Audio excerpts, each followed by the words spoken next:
se atreví a pelear contra el gigante.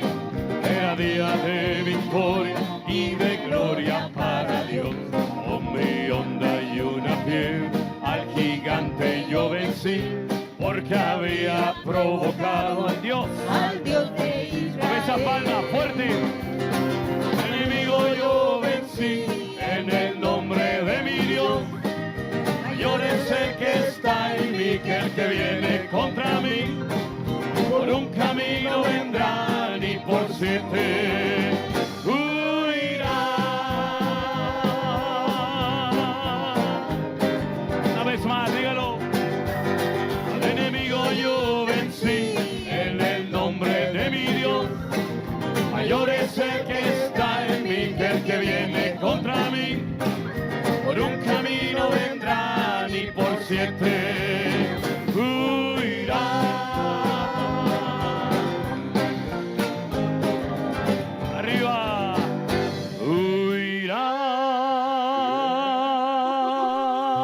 huirán. Tú vienes contra mí con espada y jabalina. Fuerte, vamos. Yo voy contra ti. En el nombre de mi Dios. En el nombre de mi No te Dios. tengo miedo. No te tengo miedo, por muy grande que tú seas. Hoy te venceré. Amén. Y todos Una vez lo más. verán. Tú vienes contra mí Con espada y jabalina. Yo voy contra ti. En el nombre. En el nombre de mi Dios. No te tengo miedo. No te tengo miedo, por muy grande que tú seas. Hoy te Hoy te venceré. venceré y todos lo verán. Al enemigo yo vencí en el nombre de mi Dios. Mayor es el que está en mí que el que viene contra mí. Por un camino vendrán y por 7 fuerte huirán.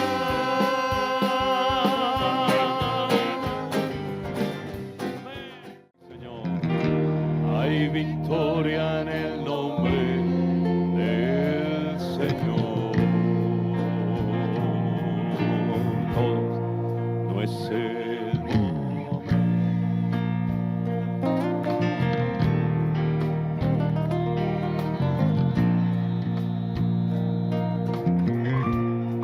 No es el momento de abandonar. Sigue adelante, mirándolo a él. Pronto llegaremos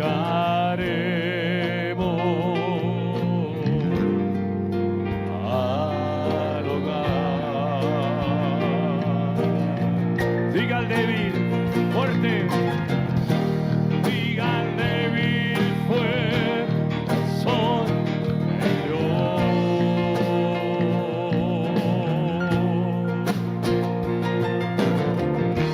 Cristo, yo soy más que vencedor.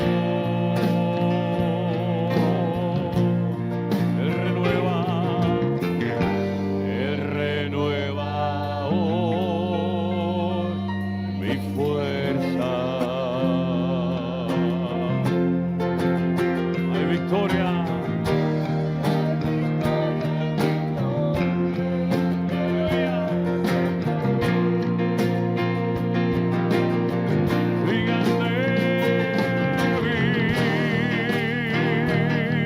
Fuerte soy en Dios.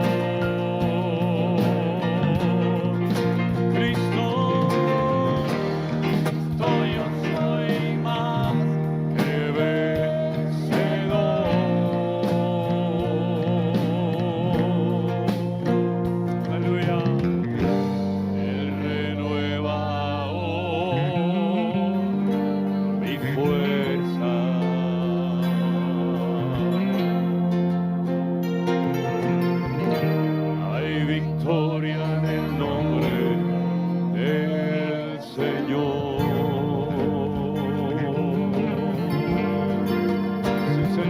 victoria, victoria en el nombre del Señor.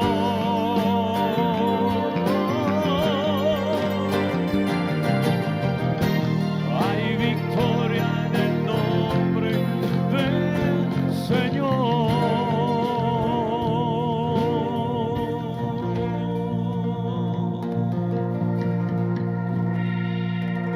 Aleluya, aleluya. Gracias, Señor Jesús. Gracias, Señor, por tu victoria, Dios mío. Gracias, Señor, porque gracias a tu victoria nosotros podemos estar en pie en esta noche, en este lugar. Y queremos levantar en alto tu nombre y darte toda la alabanza, Señor. Bueno, primeramente quiero dar, como no podía ser de otra manera, las gracias al Señor por esta nueva oportunidad que Él me da de poder volver un año más. Creo que es el tercero o el cuarto, si no me equivoco. El cuarto, de poder estar aquí con todos ustedes en esta noche, en este hermoso lugar. Quiero dar las gracias también a todos los que han hecho posible que esta reunión se pudiera realizar. Detrás de cualquier evento al cual podamos asistir, siempre hay gente que trabaja, digamos, detrás de las cámaras, ¿no? Por decirlo de alguna manera. Gente que busca el lugar, que negocia, digamos, los precios, la comida. Gracias también al pastor Arenas, que ha venido desde Los Ángeles con las cámaras, con un técnico, con todo el equipo. Muy agradecido, Pastor José, muy agradecido, sinceramente, de verdad. Porque yo siempre digo, y lo digo de corazón, que yo hago la parte fácil. Yo vengo, está todo preparado, las mesas, los adornos, las florecitas, las pantallas, la pancarta, los globitos, que no sé si son los del año pasado, no creo. Pero bueno, sea como sea, estoy muy agradecido. Elena y yo estamos muy contentos porque hay un equipo de colaboradores realmente extraordinario. Yo llevo muchos años leyendo la Biblia, como ustedes pueden comprobar, ¿no? Pero nunca me canso de leerla, y mucho menos de compartirla. Y es que la Biblia es un libro diferente a cualquier libro que usted pueda leer o tener en su biblioteca, o de los que haya leído. Tiene muchas particularidades que lo diferencian de otros libros. Por ejemplo, generalmente un libro lo escribe una persona. Pero en el caso de la Biblia fueron 40 personas que no se conocían entre sí. Cada uno escribió un libro, un salmo, una parte de la Biblia. Y con el paso del tiempo todo eso se fue juntando hasta hacer una Biblia. La palabra Biblia significa colección de libros. Esto es una colección de 66 libros, ¿verdad? Tenemos dos grandes bloques, lo que llamamos vulgarmente Antiguo Testamento, es todo lo que ocurrió antes del Señor Jesucristo, y todo lo que ocurrió después del Señor Jesucristo, que lo llamamos el Nuevo Testamento. No me gusta utilizar la palabra testamento porque lo he dicho en muchas ocasiones. Dios no hizo un testamento. Un testamento es un documento oficial que hace una persona que va a dejar una herencia a sus hijos, a sus amigos, a quien sea, y sabe que va a morir. Entonces tiene que hacer un testamento, ¿no? Porque aún así, a veces dejando un testamento, se pelean entre los hermanos o entre los herederos. Imagínense, ¿no? Dios no hizo un testamento porque Él sabía que Él no va a morir. Dios no va a morir jamás. Él es eterno, ¿verdad? Pero llamamos Antiguo Testamento, hubiera sido más correcto llamarlo un pacto. Dios hizo un pacto con un pueblo llamado el pueblo de Israel. A través de ese pueblo nació el Señor Jesucristo, el Mesías. Y el nuevo pacto es lo que Él pacta, lo que Él quiere hacer con toda la humanidad. Ya no es una, digamos, una relación nacional de Dios con un pueblo o de un pueblo con Dios, sino ahora Dios ha abierto, por así decirlo, el abanico, y todas las naciones de la tierra, da igual si son blancos, negros, ricos, pobres o de la índole que sean, todos tienen la posibilidad de entrar a formar parte de lo que llamamos o conocemos como el reino de Dios, que no es otra cosa que el gobierno de Dios. Todas las naciones de la tierra tienen sus leyes, nos pueden gustar más o nos pueden gustar menos. Todas las naciones de la tierra tienen una constitución, menos el pueblo de Israel. El pueblo de Israel no tiene como país una constitución, ¿verdad? Estados Unidos tiene la suya, España tiene la suya, sus países tienen su propia constitución. Israel no tiene constitución, es la Biblia, supuestamente, eso suena muy bonito en teoría, luego en la realidad es otra, Pero por eso el pueblo de Israel no tiene una constitución hecha por los hombres, porque todas las leyes que Dios le dio a ese pueblo están en la Biblia. Entonces, ¿para qué hacer otro libro aparte, verdad? Ahora, la Biblia no solamente tiene esa particularidad de ser una colección de libros y escrita por más de 40 autores, sino que se tardó más de 1600 años en completar la Biblia, ¿vale? No está en orden cronológico según los acontecimientos la Biblia, por eso a veces la gente se confunde un poco porque lee una cosa y después lee otra por otro lado, pero no es porque hayan contradicciones. La Biblia es un libro perfecto, créame, en todos los sentidos. Lo mires como lo mires. Habla de todo, de arqueología, de matemática, de astronomía, hay parábolas, 3/4 partes del material que contiene la Biblia es material profético. Es decir, que si a alguien le gusta conocer el tema de profecías y las cosas del futuro, pues no hay mejor libro para estudiar profecías que la Biblia. Porque, repito, 3/4 partes del material que contiene la Biblia es material profético, ¿verdad? Porque muchos de los libros que tenemos en la Biblia fueron escritos por profetas. Profeta Jeremías, Isaías, Malaquías, Abajud, Joel, etcétera, etcétera. Ahora bien, a todos esos profetas el Señor les daba mensajes para que los transmitieran al pueblo. No siempre los profetas eran queridos y admirados por los oyentes, porque generalmente los profetas iban con mensajes muy duros, mensajes que pretendían volver el corazón del pueblo a Dios, que dejaran la idolatría, que dejaran la vida en desorden y se volvieran a Dios, genuinamente arrepentidos. Por eso muchos profetas sufrieron persecución, los encarcelaron, porque no eran gente popular. No es como hoy en día, ¿no? Que cualquiera se llama apóstol, cualquiera se llama profeta y te dicen generalmente cosas bonitas, cosas que a ti te gusta oír. Vas a ser importante, Dios te va a bendecir, vas a viajar por el mundo entero, Dios te va a abrir grandes puertas. Claro, a todo el mundo le gusta oír ese tipo de mensaje, no endulzan los oídos. Pero los profetas de verdad, los profetas de la Biblia, no eran personas queridas, no eran personas amadas, porque generalmente iban y le decían al pueblo lo que el pueblo no quería escuchar, ¿verdad? Arrepiéntense, dejen el pecado, busquen a Dios, etcétera, etcétera. De todos los profetas que tenemos en el Antiguo Testamento, hay uno del cual yo quiero hablar un poquito, porque me va a dar pie para después hablar de otras cosas. Y me refiero al profeta Oseas.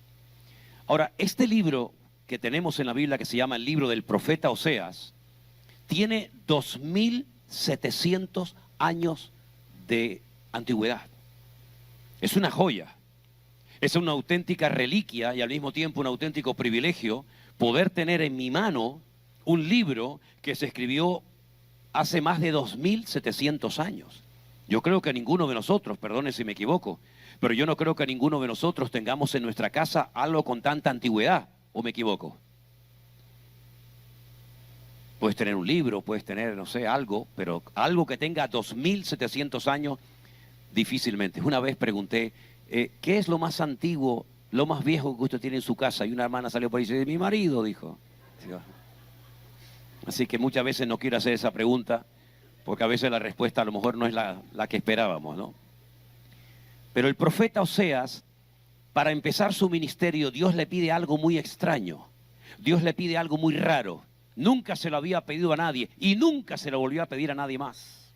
Le dijo, mira, como la gente no te escucha, porque la gente está en otros asuntos, yo quiero que tú vayas y te cases con una prostituta, con una profesional del sexo, con una mujer que ejerce la prostitución, pero que te cases y que de verdad te enamores de ella y tengas hijos con ella. Claro, en aquella época, como hoy en día sería también un durísimo golpe, decirle a un profeta de Dios, un hombre de Dios, que hiciera semejante acto, era algo muy duro. Pero él en obediencia lo hace y se casa con una mujer que ejercía, como se suele decir, el oficio más viejo de la tierra. Y se casa con ella, la ama, la respeta, la atiende, tiene algunos hijos con ella, pero un día se despierta durante la noche y no está con él en la cama acostado. Y entonces él sale por las calles a buscarla y se encuentra que ha vuelto a su antigua vida, que ha vuelto otra vez con sus amantes, y está haciendo la calle en las esquinas de la ciudad donde vivía por dinero. Y el Señor le dice, perdónala, vuelve a aceptarla en tu casa. Y va este hombre, la perdona, la lleva a su casa, la ama, la vuelve a aceptar, pero al poco tiempo, como dice el refrán, ¿no? Perdonen, la cabra siempre tira al monte. La mujer volvió otra vez a su antigua vida, pero en esta ocasión le salió mal el negocio, porque unos mercaderes la estaban rifando en una subasta pública y vendiéndola como esclava.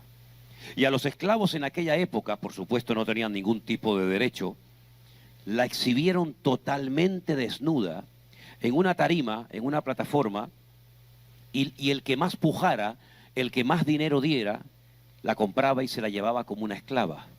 Y el Señor le dice a Oseas, cómprala, cómprala. Cualquier hombre hubiera dicho, bueno, ya estoy harto, ¿no? Ya la he perdonado, ya la he vuelto a aceptar y otra vez me vuelve a hacer lo mismo y ahora encima tengo que gastarme dinero. Y él la compra y se la lleva a su casa. Y otra vez convive con ella, la perdona, la acepta, la ama. Y la pregunta es, ¿por qué todo esto? Porque el Señor le dice, mira, como no te oyen, ni quieren oír la palabra de Dios, tu vida va a ser todo una predicación. Sal a las calles de Israel y diles que exactamente lo mismo que te ha pasado a ti, con tu mujer infiel, a la cual tú has amado, a la cual tú has querido y la has apoyado en todo, incluso ha sido más allá de lo que iría humanamente un hombre. Dile a mi pueblo que exactamente igual ellos han hecho, pero conmigo. Dile que yo los amé, que yo los saqué de la esclavitud en Egipto, que yo les entregué un país entero donde fluye leche y miel. Vencí y derroté a todos sus enemigos. Les di casas, tierras, le di todo lo que humanamente hablando un hombre puede desear en esta vida. Y cuando estaban en la cresta de la ola, bendecidos y prosperados y protegidos por mí, me abandonaron. Y en vez de honrarme y adorarme a mí, adoraron a dioses de plata, de oro, de madera, que tienen boca y no hablan, y tienen ojos y no ven, y oídos y no oyen. Y le dieron culto a Baal, le dieron culto a Milcón, le dieron culto a todos los dioses de los paganos. Y yo los volví a perdonar, y les volví a dar profetas, y les mandé mi lluvia, y les mandé mi bendición. Y otra vez me volvieron a engañar con sus amantes, espiritualmente hablando. Es decir que Oseas utilizó su vida privada como testimonio, como predicación a toda una nación que no quiso nunca obedecer al Señor y volver a sus caminos. Y esta es la historia del libro del profeta Oseas, una historia realmente maravillosa. Pero hay varias frases en este libro, hay varios textos que yo brevemente quiero leerles en esta noche. Por ejemplo, el primero se encuentra en Oseas, capítulo 4, el versículo 6, y dice así: mi pueblo fue destruido porque le faltó conocimiento. Miren qué tremendo, ¿eh? Mi pueblo fue destruido porque le faltó conocimiento. Y si vamos a la última parte del texto del versículo 14, dice: el pueblo sin entendimiento caerá. En otras palabras, todo esto lo han hecho porque no me conocen. Porque si realmente me conocieran, nunca se habrían comportado tan malamente conmigo. No me conocen realmente. Son gente religiosa. Gente que le gusta hacer liturgias y sacrificios de animales. Pero nunca realmente esta gente me ha conocido a mí. Porque si me hubieran conocido a mí, nunca me habrían abandonado. Una vez le preguntaron a una persona que trabajaba en una casa de cambio de monedas: cuando a usted le presentan billetes falsos, ¿los sabe reconocer al momento, verdad? Dice: sí, prácticamente. Entonces usted habrá tenido que estudiar todos los billetes falsos que circulan por el mundo. Dijo: jamás. Nunca he perdido mi tiempo estudiando lo falso. Entonces la pregunta fue: ¿y cómo reconoce usted al billete falso del verdadero? Dice: porque yo he estudiado y he dedicado horas de mi vida a analizar la textura, el olor, el papel, los dibujos del billete verdadero. Y conozco tan bien al billete verdadero, que cuando me presentan el falso digo, eso es falso. Si tú te dedicas a estudiar todas y cada una de las religiones y filosofías del mundo, te puedes volver loco. Porque hay miles de religiones y miles de filosofías. Pero al final del camino estarás igual o peor. Totalmente vacío, desorientado y confundido. Pero dedícate a conocer al Dios vivo y verdadero. Conoce su carácter, su esencia, cómo es, cómo habla, cómo se comporta, qué es lo que le agrada, qué es lo que aborrece. Y te vas a dar cuenta de que la mejor decisión que puede tomar un ser humano en esta vida es conocer a Dios íntima y profundamente. ¿Cuántos dicen amén? El Señor le dice a través del profeta Oseas, mira, no hacen caso, no cambian, no se comportan, pero voy a hacer algo a ver si funciona. No los voy a defender cuando sean atacados. No voy a mandar más lluvia, ni la temprana ni la tardía. Van a abortar sus animales, no se van a reproducir con fuerza sus cosechas. Y entonces le dice en el capítulo 5, verso 15, algo tremendo. Andaré y volveré a mi lugar hasta que reconozcan su pecado y busquen mi rostro. Y en su angustia me buscarán. En otras palabras, si a las buenas no me quieren servir, si a las buenas no me quieren reconocer como su Dios, no te preocupes, Oseas. En su angustia, en su desesperación, me buscarán. Y ese es uno de los métodos que más ha utilizado el Señor con aquellas personas, por supuesto con Israel también, que se resisten a entregarle sus vidas al Señor Jesús. ¿No vienes a las buenas? Se cuenta la historia real de una persona que subió a lo alto de un rascacielos enorme en la ciudad de Tel Aviv. Tel Aviv es una ciudad hermosa, al lado del mar Mediterráneo, y tiene unos edificios de diseño realmente espectaculares, muy altos.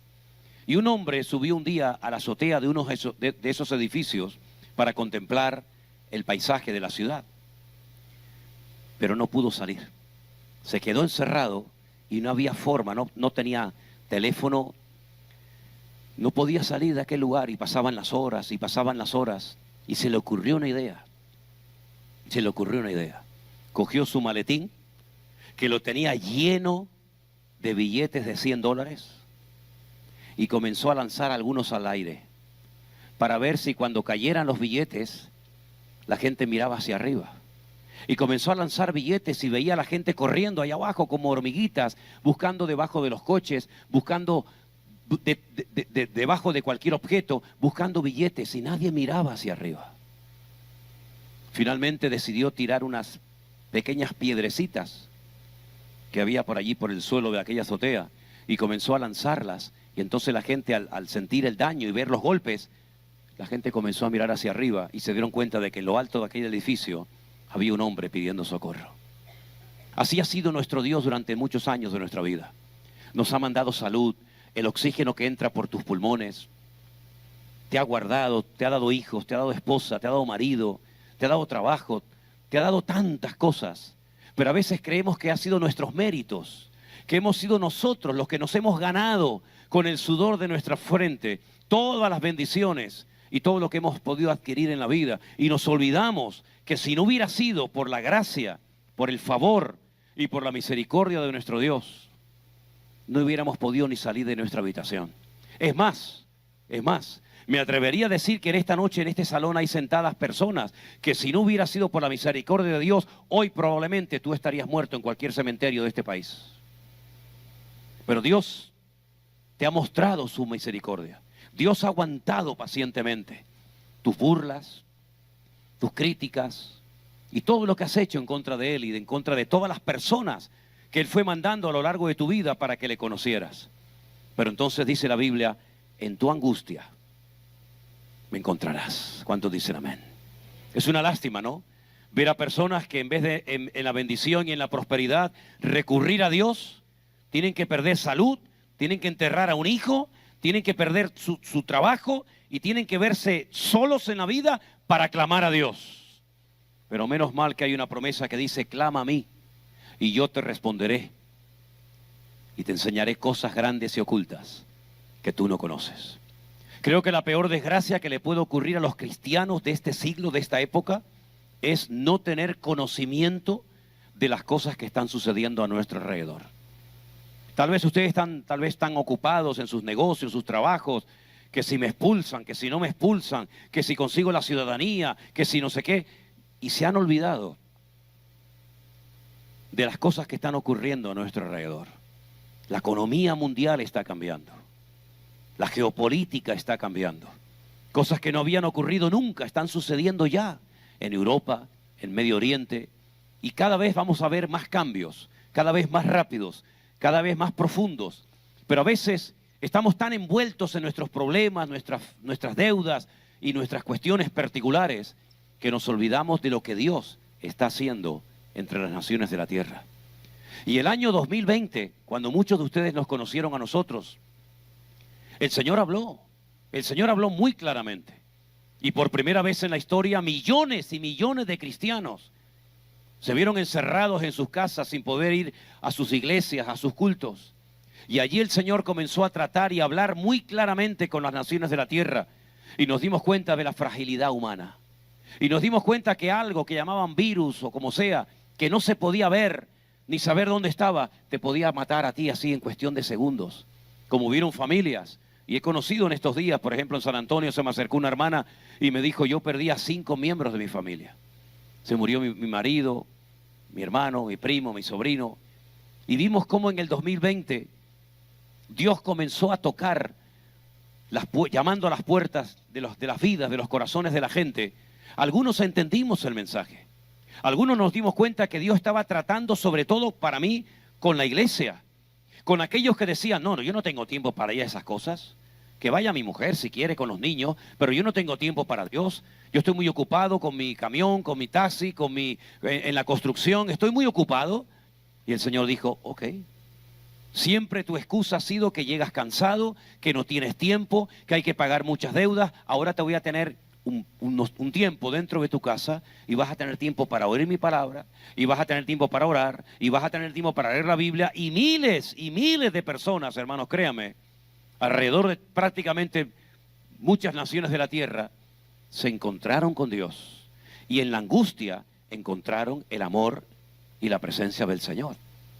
Pero no nos olvidemos de aquellos días. Sí, ya sé que han pasado 5 años. Ahora en marzo se cumplen 5 años de aquella pandemia que afectó al mundo entero. Pero no nos olvidemos de la misericordia que el Señor tuvo con nosotros en aquellos días y que nos viene hablando y preparando para lo que se avecina. Porque todo aquello fue un simple botón de muestra de lo que va a seguir ocurriendo en todas y cada una de las naciones de la tierra. Le dice el Señor al pueblo de Israel por medio del ministerio de Oseas, les faltó conocimiento. Y es verdad, muchos creyentes no saben cómo comportarse y cómo actuar por falta de conocimiento, por la ignorancia que impera en sus vidas. Por eso hemos luchado, hermanos, y hemos hecho todo lo que ha estado a nuestro alcance para capacitar a la iglesia, para poner en el corazón de la gente el anhelo de estudiar, de leer la palabra de Dios cada día. Que no dependan de un señor llamado pastor que se sube aquí arriba y da un sermón y los bendice a todos y después cada uno se tiene que ir a buscar la vida a sus hogares. No, hemos sido en contra de eso. ¿Por qué? Porque no podemos depender nunca más de la figura de un pastor.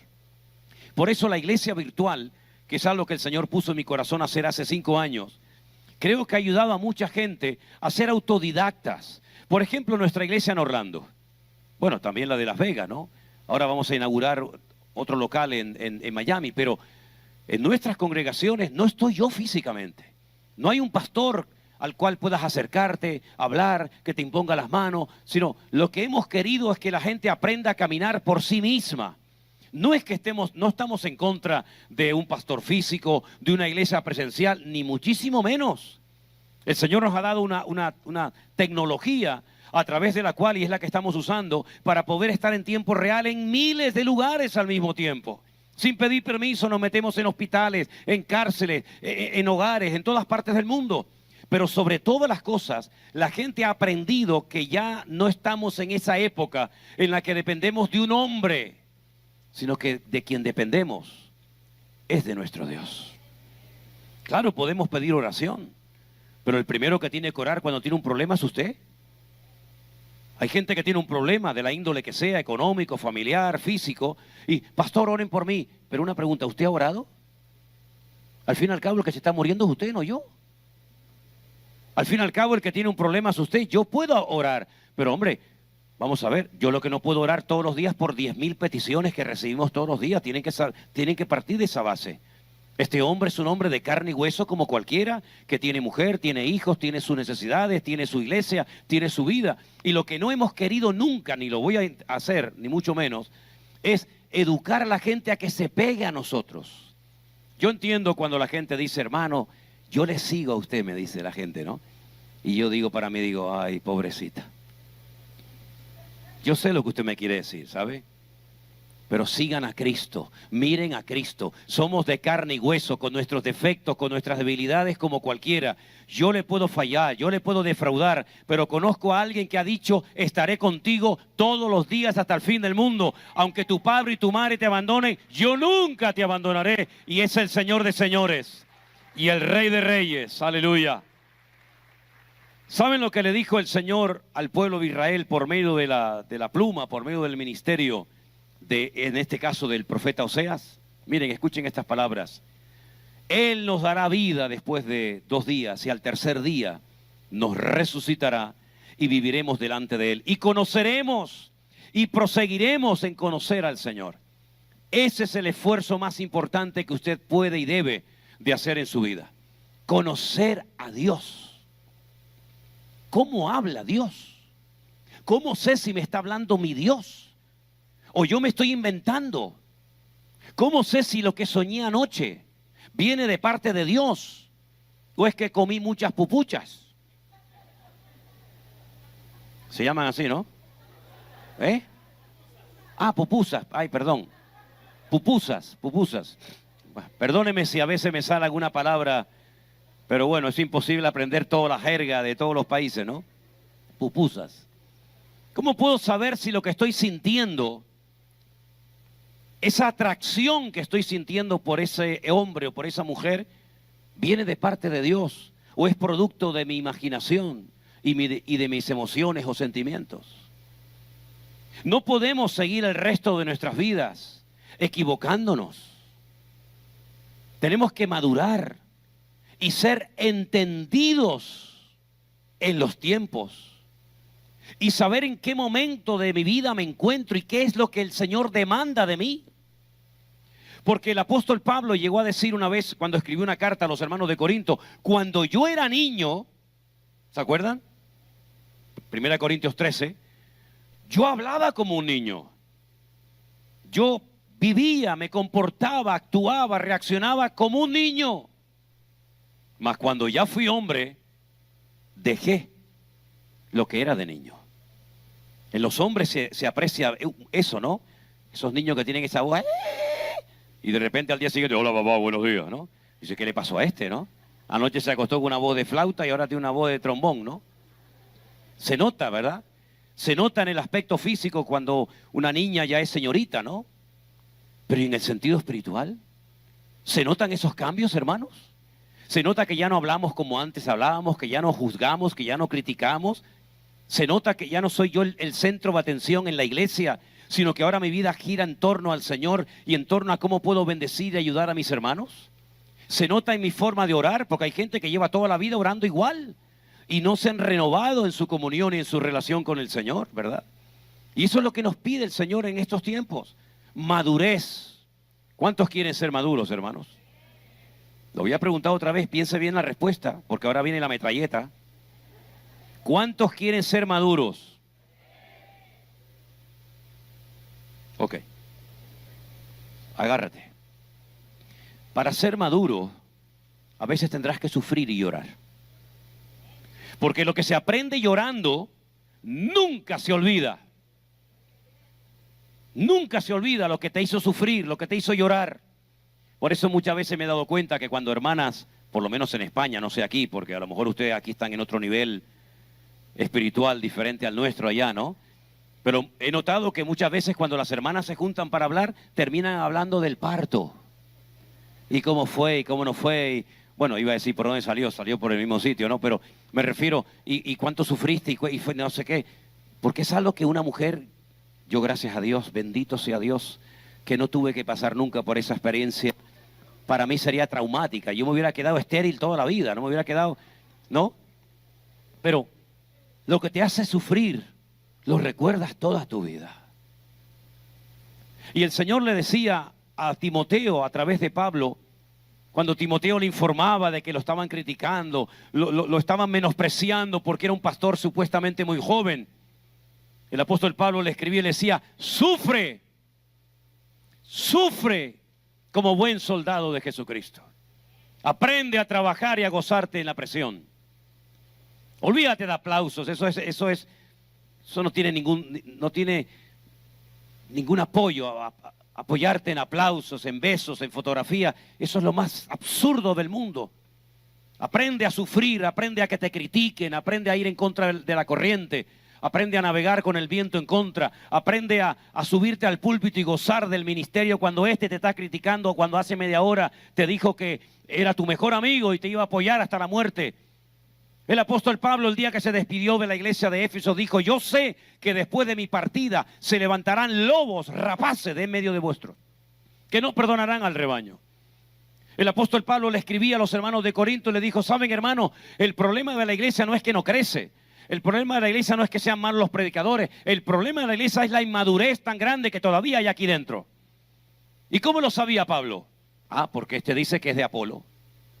Y este es de Pablo, y el otro dice que es de Cefas. Dice, y con esos grupitos, y con esas actitudes infantiles, ¿qué es lo que estáis demostrando? Que sois carnales, que sois niños en Cristo, y os tengo que dar la leche y no alimento sólido, porque aún no sois capaces todavía. Entonces estamos viviendo unos tiempos tan difíciles y tan complicados, que no podemos permitirnos el lujo de seguir siendo inmaduros.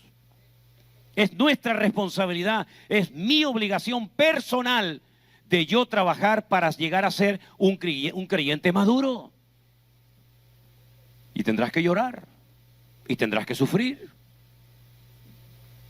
Y un consejo que les voy a dar si ustedes quieren servir al Señor, porque la verdad es que esa expresión, yo quiero servir al Señor, a mí me da pánico cuando la oigo de algunas personas, porque no tienen ni idea lo que están diciendo, No tienen ni idea. Yo quiero servir al Señor. Al Señor quiere servir. Tú no tienes ni idea de lo que estás hablando. Servir al Señor significa a veces dormir en el suelo, ¿sabes?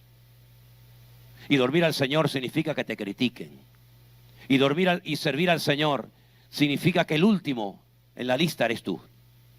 Y servir al Señor significa, pues a veces, quitártelo de la boca para que otro lo tenga. Y servir al Señor significa estar libre.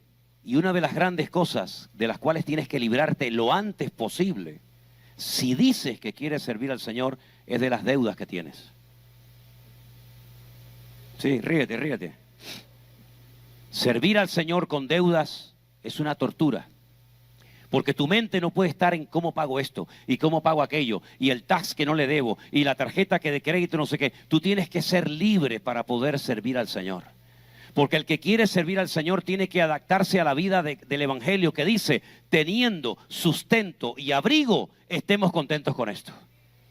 En otras palabras, tienes que ser libre y no tenerle miedo a la gente cuando tienes que predicar la palabra de Dios, porque hay mucho miedo hoy en día en algunos púlpitos. ¿Por qué? Porque si se va fulanito de tal, se va un señor que da mucho diezmo, que da mucha ofrenda, y entonces me voy a callar y no le voy a decir nada para que esté contento y no se vaya de la iglesia. Tú hace tiempo que tenías que haber dejado el púlpito, querido. Porque una persona que quiere servir al Señor no le tiene miedo al hombre, le tiene temor y respeto al Señor. ¿Te das cuenta? Y por eso vemos en la palabra de Dios que cuando el Señor le dice a Juan, escribe el Apocalipsis, antes de hablarle del anticristo, antes de todo eso, antes de hablarle de la marca de la bestia, antes de hablarle de los sellos, de las trompetas, de las copas, antes de hablar del falso profeta, antes de todo eso, le dice, primero háblale a la iglesia. Primero háblale a la iglesia. Dile a Éfeso que han trabajado, que han sufrido, que han probado a los que se dicen ser apóstoles y los han hallado mentirosos, pero dile también a la iglesia que han dejado su primer amor. En otras palabras, antes de que venga el conocimiento, antes de que venga la revelación de lo que viene en el futuro y se hagan expertos y entendidos en los tiempos, diles que se arreglen primeramente. Que antes de salir a la calle a decirle a la gente lo que tiene que hacer y cómo tienen que vivir, primero tienen que arreglarse ellos de puertas para adentro. Porque si nosotros no somos capaces como cristianos de vivir el evangelio de puertas para adentro, no tenemos autoridad para salir a la calle a decirle al mundo cómo tienen que hacer sus vidas. Así que dile que tengo contra ellos que han dejado su primer amor. Y diles también que si no se arrepienten, les quito la luz y acabo con la iglesia. Y así pasó. Vayan ustedes a Éfeso hoy en día, está en Turquía, no hay iglesia, no hay iglesia, se acabó. Dile a la otra iglesia que tienen en la iglesia a una mujer que enseña y seduce a mis siervos a cometer fornicación y a comer cosas sacrificadas a los ídolos. Dile que le he dado tiempo para que se arrepienta. Y si no se arrepiente, acabaré con su vida. Y así pasó. Y va una por otra, una a Éfeso, Esmirna, Pérgamo, Tiatira, Sardis, Filadelfia, Laodicea, una por una poniendo en orden a la iglesia. Poniendo en orden la iglesia de puertas para adentro. Y cuando ustedes arreglen su vida particular, en los matrimonios, en la economía, la doctrina, el testimonio, etcétera, etcétera, entonces yo les voy a hablar del anticristo, de la marca de la bestia, de los sellos, de las trompetas y todo eso que tanto le apasiona a la gente. Pero ¿de qué sirve tener un amplio conocimiento bíblico si luego de puertas para adentro tu vida es un desastre? ¿De qué sirve que sepas todo el libro de Apocalipsis de memoria? ¿Y qué viene primero y qué viene segundo y ahora esto y ahora aquello? ¿De qué sirve todo eso si tu vida privada es un desorden? ¿No dice la Biblia que primeramente tenemos que poner nuestra vida decentemente y con orden delante de la presencia del Señor? Ahora, lo que hagan los demás en un cristiano maduro no le afecta. Porque el cristiano maduro no justifica sus pecados condenando a los demás. No dice, sí, pero aquel está peor que yo. Y aquella familia, es que a ti no te importa lo que hagan los demás. Esa es la actitud correcta de un cristiano maduro. Lo que hagan los demás, a ti ni te va ni te viene. Bastante tienes tú con el marrón que tienes encima. Bastante tienes tú con lo tuyo para estar señalando a la hermanita y al hermanito y al de la batería y al del piano y al otro. Bastante tienes tú con lo tuyo de poner tu vida en orden como para estar metiéndote donde no te llaman. Por eso cuando uno va a la palabra de Dios, uno se encuentra que la gente que Dios bendecía y usaba eran personas que estaban en orden. No eran personas que le daban un ministerio o le daban un cargo para que se animara. No, es que ya estaban alineados con el Señor. Ya habían sido entrenados por el Señor. Ya habían sido triturados por la obra del Señor. Y entonces venía su oportunidad, como vendrá a la vida de todo aquel creyente la oportunidad de poder servir al Señor. No de una forma simplemente teórica, sino de una forma práctica y realista en la obra. Pero primero, examínate a ti mismo. Pruébate, a ver si realmente estás poniendo en práctica lo que dice el Señor. Y entonces podrás comenzar a disfrutar de lo que la Biblia enseña. Y entonces te metes ahí en esos capítulos espectaculares del Apocalipsis, donde le dice en una visión un anciano a Juan, Juan, este pergamino con 7 sellos, ¿quién puede leer su contenido? Y Juan dice que lloraba porque no se había encontrado nadie digno, lo suficientemente santo y preparado como para leer y revelar el contenido. Pero le dice el anciano a Juan, no temas, Juan. Hay alguien que es digno, el león de la tribu de Judá, el alfa y el omega, el principio y el fin. Él es digno de abrir, de desatar los sellos y de revelarnos lo que va a ocurrir. Y ahí comienza uno a leer cómo la política, la economía, las familias, la educación, todo va a ir cambiando, pero no a mejor, sino a peor. Ya lo dijo el Señor Jesucristo en Mateo 24, y por haberse multiplicado la maldad, el amor de muchos se enfriará. Lo que hoy en día es normal que se enseñe en muchas escuelas y universidades, hace no muchos años atrás, era una auténtica desfachatez enseñar semejantes cosas. La Biblia dice que en los últimos tiempos a lo malo lo presentarían como bueno. Y lo bueno ahora es malo. Y lo que antes era normal ahora es terrible. Y es una de las señales de los últimos tiempos. Como el enfriamiento, la superficialidad, el conformismo, el amor al dinero, que es el materialismo, ¿verdad? Miren, los griegos tenían tantos dioses que adoraban al Dios de la guerra, al Dios del amor, al Dios de las cosechas, al Dios del fuego, al Dios del viento. Adoraban a todo y tenían a un Dios que lo llamaban el Dios Mamón, que era el Dios del dinero. El Dios del dinero. Y vemos hoy en día que hay creyentes que están atrapados al dinero y en vez de usarlo e invertirlo sabiamente en el reino de Dios, lo que hacen es que se han convertido en esclavos de su dinero y son personas materialistas que siempre tienen miedo, ¿verdad? Porque en vez de depender, como dice la Biblia, ¿no?, del pan nuestro cada día dánoslo hoy, dependen de lo que tienen. Y es que la vida ha dado tantos giros y tantas vueltas que hoy en día es más importante tener que ser. Es mejor ser rico y tener dinero que ser un hombre honesto. Eso no vende.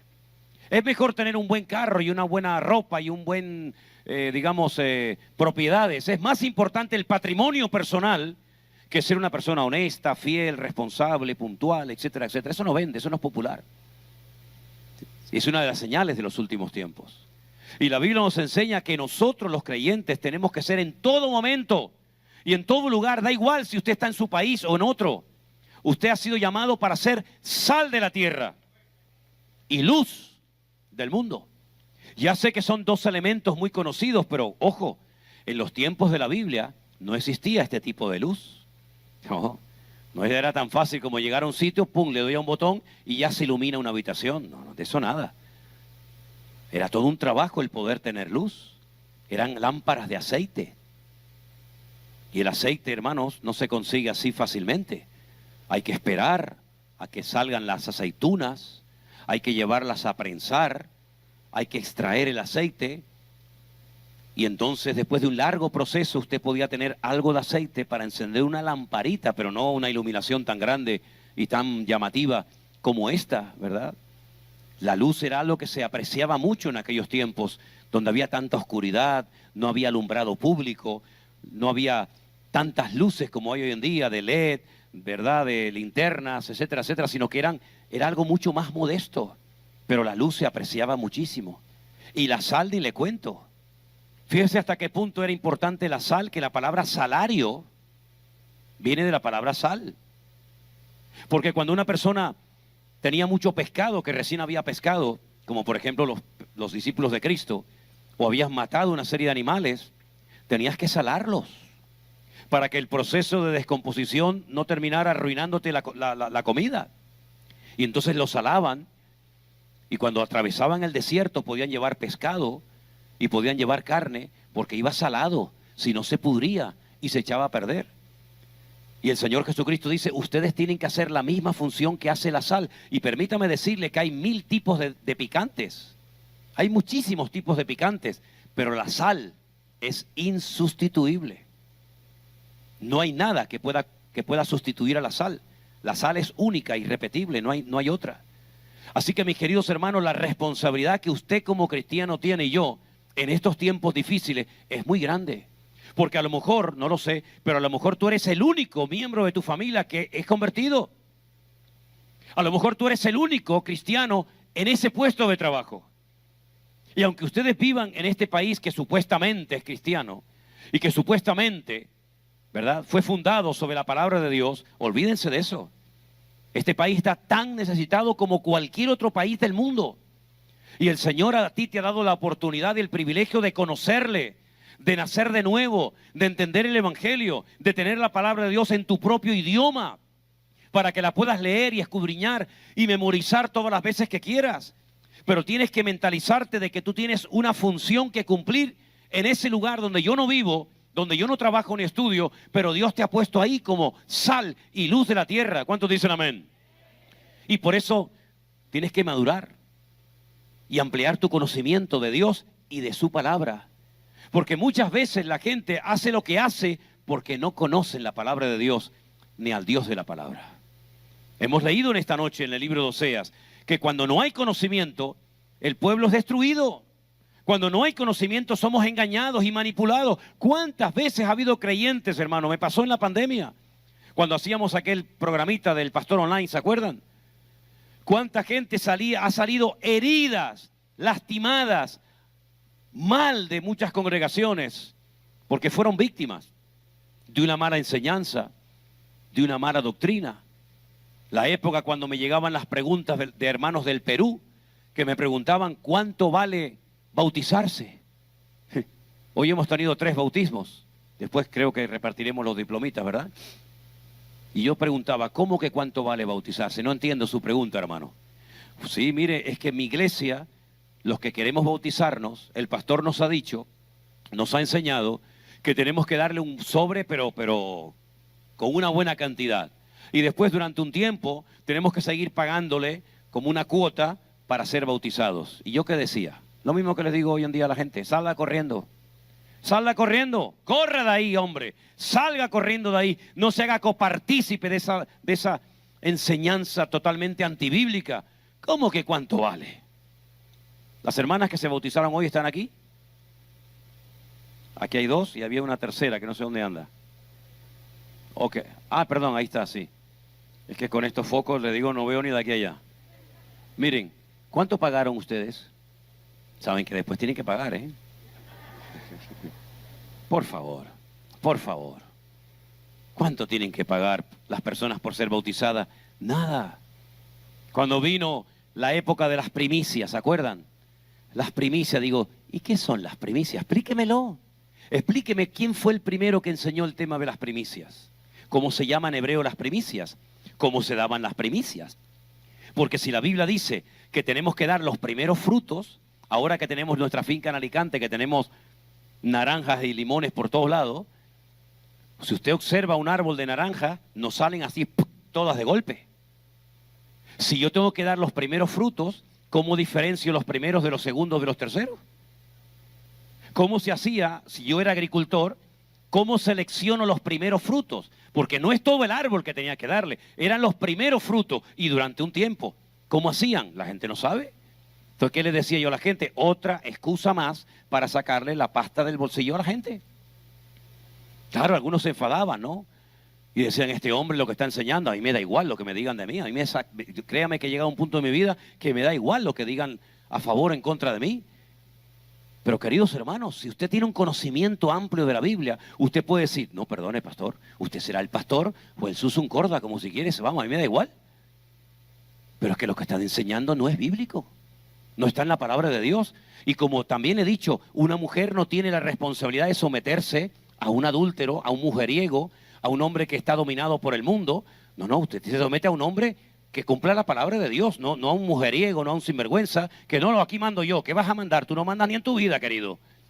Pues exactamente igual en la iglesia. Usted no tiene que someterse a una persona que está enseñando falsa doctrina. Usted se somete a una persona coherente, que su vida pública y privada es un ejemplo, que enseña la palabra de Dios, que no se casa con nadie, que ha demostrado su amor y su pasión por la obra del Señor. Pero ¿cómo puedo saber todo eso si no tengo un conocimiento amplio de las Sagradas Escrituras? Por eso dice la Biblia, escudriñad las Escrituras, porque ellas son las que te pueden dar sabiduría. Cuando me dice la gente, ay, ¿qué sabiduría le ha dado el Señor a usted? Hombre, yo no digo que no. De hecho, yo le pido al Señor cada día que me dé sabiduría, pero oiga, mucho de lo que sé no me ha venido por revelación del ángel Gabriel, ¿eh? A mí el ángel Gabriel no viene toda la noche, mira, a ver, te voy a explicar esto. No. Es que yo he estado horas leyendo este libro, ¿eh? Y horas, y horas, y horas, y días, y días. ¿Y qué significa esta palabra? ¿Y por qué aquí dice blanco y aquí dice negro? ¿Y por qué dijo Isaías, no sé? Hermano, en otras palabras, trabaje, fórmese espiritualmente hablando para que llegue a ser una persona madura y entendida en los tiempos. ¿Cuántos dicen amén? Y miren, hermanos, algo muy importante también es que no solamente usted se meta en la palabra, sino se meta en el corazón del Dios que ha inspirado esta palabra.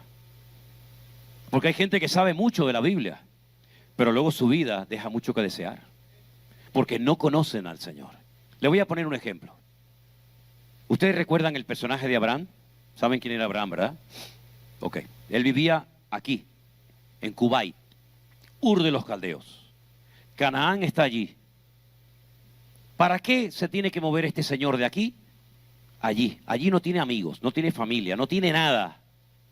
Aquí tengo padre, madre, primos, sobrinos, herencia, fincas, casas, amigos. Tengo toda mi vida aquí.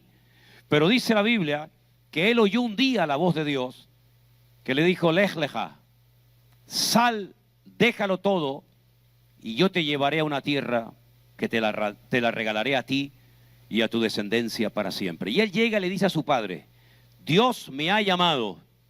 Si un hijo salía mientras el papá estaba en vida, quedaba automáticamente desheredado. Si sales y el viejo está vivo, pierdes la herencia. Así que tú verás. Pero dice que salió sin saber a dónde iba. En el camino, Dios le va hablando, Dios se va revelando a su vida, él va creciendo en fe, va creciendo en madurez, va profundizando en su relación con el Señor, y el anhelo de él era ser padre. ¿Se acuerdan? Él decía, yo no quiero que toda mi fortuna, que toda mi herencia se la lleve este Damaseno, ¿no? Este criado que tengo. Yo quiero ser padre. Y entonces un día el Señor le habló y le dijo, Abraham, cámbiate el nombre. A partir de hoy te vas a llamar Abraham, padre de multitudes. Porque el año que viene, por estas fechas, serás padre. Ahora usted imagínese, un viejito de 90 y pico de años, que llega a su señora, estéril, y le dice, el Señor me ha dado un mensaje para nosotros, querida. ¿Qué te ha dicho? Que vamos a ser padres el año que viene. La mujer, ¿qué pasó? ¿Se echó a reír?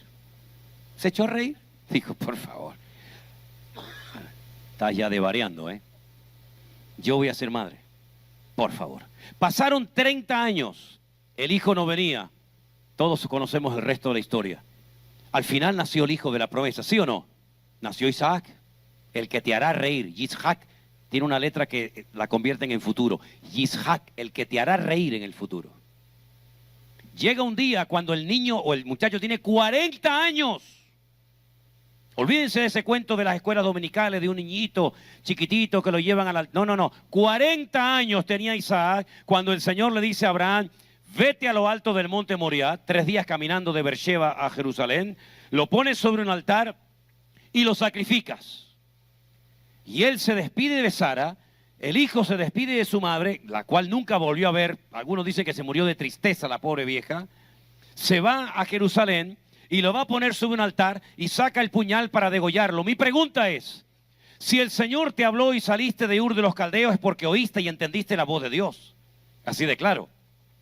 Si le dijiste a tu esposa que ibais a ser padre y te cambiaste el nombre, es porque oíste y entendiste la voz de Dios. ¿Cómo sabes que ahora ese Dios que te ha bendecido tanto y te ha acompañado desde Ur de los Caldeos hasta Canaán, cómo sabes que ese Dios que te ha dicho que Él va a ser tu heredero, te lo está pidiendo ahora en sacrificio? Es una contradicción. Dios te dice, este va a ser el heredero, y ahora tengo que matarlo. Entonces me quedo sin heredero. El Antiguo Testamento, el libro del Génesis, no lo dice. Pero sin lugar a dudas el Espíritu Santo le reveló a Pablo lo siguiente.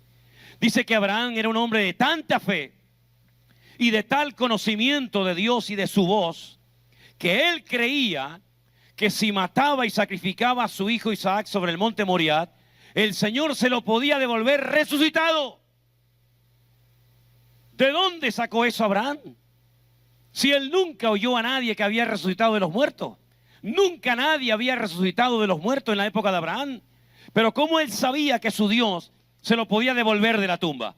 Por eso cuando él va y deja a los criados enfrente del monte Moriah y les dice, espérennos aquí, que nosotros iremos, adoraremos y volveremos. ¿Cómo habló en plural? ¿Por qué no dijo, iremos y después yo vengo? Espérenme aquí. Dijo, volveremos, porque él sabía que su Dios no le iba a fallar. ¿De dónde había sacado semejante fe y nivel de madurez? De su conocimiento de Dios. Nunca fue a la iglesia, jamás. No se bautizó en agua como ustedes, hermanitas, lo han hecho hoy. Nunca tuvo una Biblia en la mano, ni siquiera un trocito de Biblia. Nunca tuvo pastor. Nunca habló en lenguas. Nunca fue a un retiro, a un campamento para que le explicaran la palabra. Nunca. Sin embargo, él conocía a Dios. Era tan grande la comunión que tenía con Dios que dice, fíjate lo que dice la carta a los hebreos, que cuando él sale de Ur de los Caldeos, él no sabía dónde iba. Lo dice literalmente la Biblia, ¿verdad? Él no sabía. De vez en cuando dígame un amén para animarme. Amén, gracias. Salió sin saber a dónde iba. No sabía a dónde iba. Pero dice la Biblia en Hebreos capítulo 11 que salió buscando la ciudad cuyo arquitecto y fundador es Dios. ¿Cómo? ¿Cómo has dicho? Que Abraham salió de Ur de los Caldeos. Ahora me animé porque me está funcionando bien la voz. Entonces, ahora estoy bien, ahora está calientita la voz. Salió buscando la ciudad cuyo arquitecto y fundador es Dios. ¿Y cuál es esa ciudad, mi hermano? ¿Qué ciudad ha fundado Dios? ¿Qué ciudad ha hecho el Señor? Que yo sepa, la Nueva Jerusalén, cuyas calles son de oro, las puertas son de perlas, tiene 12 cimientos. Esa es la ciudad que Dios construyó. Pues escucha esto ahora. Dice que salió y la vio. Y la saludó. Y la vio de lejos. Y es más, te digo más, hay más todavía. Nosotros somos hijos de Abraham, le dicen los judíos a aquel Señor Jesús. Dice, ustedes, si ustedes fueran hijos de Abraham, creeríais en mí. Porque él vio mis días y se gozó en ellos. Vosotros sois de vuestro padre el diablo. Él me vio a mí y habló conmigo y yo hablé con él. ¿De dónde sacó ese hombre ese nivel de madurez y de fe tan espectacular? De su comunión diaria y permanente con nuestro Dios.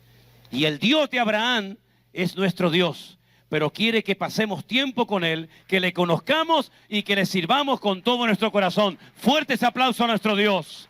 ¡Aleluya! ¿Cómo sabía?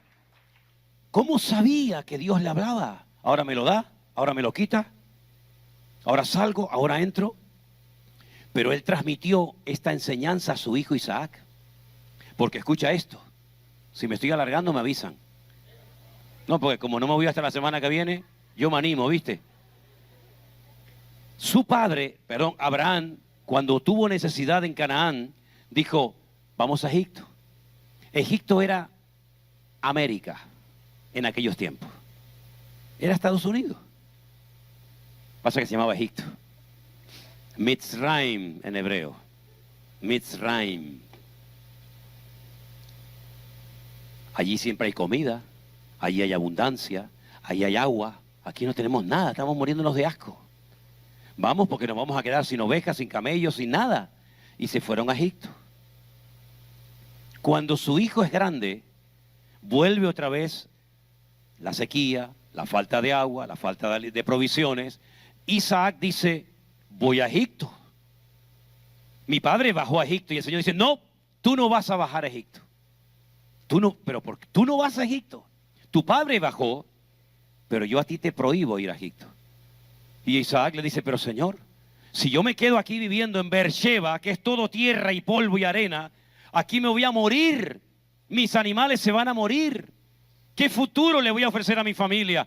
Y le dice, siembra en el desierto. En el desierto. Pero si no hay agua. Y le dice, haz un pozo. Y entonces escarba y encuentra agua. Y los pastores de la zona le dijeron, fuera, fuera de aquí, ese agua es mía. Y se va a otro sitio y dice, Señor, no tengo agua. Vuelve a hacer un pozo. Y encontró agua. Y así estuvo años escarbando y buscando agua en el desierto, hasta que al final los enemigos le dicen, mira, tu Dios es más fuerte que el nuestro. Reconocemos que Dios está contigo. Hagamos un pacto, vamos a llevarnos bien. Y dice que ese año Isaac sembró en el desierto y cosechó a 100 por 1. ¿Te das cuenta que no es el lugar, sino la fe que aplicas en el lugar y en la circunstancia del momento? Aquellos sembraron en Egipto, nada. Yo siembro en el desierto con la bendición de Dios y Dios me prospera y Dios me bendice. ¿Cuándo vamos a aprender que nuestras necesidades no las suple un gobierno ni un político de turno? ¿Cuándo vamos a darnos cuenta que nuestro Dios es el Dios de la plata y del oro?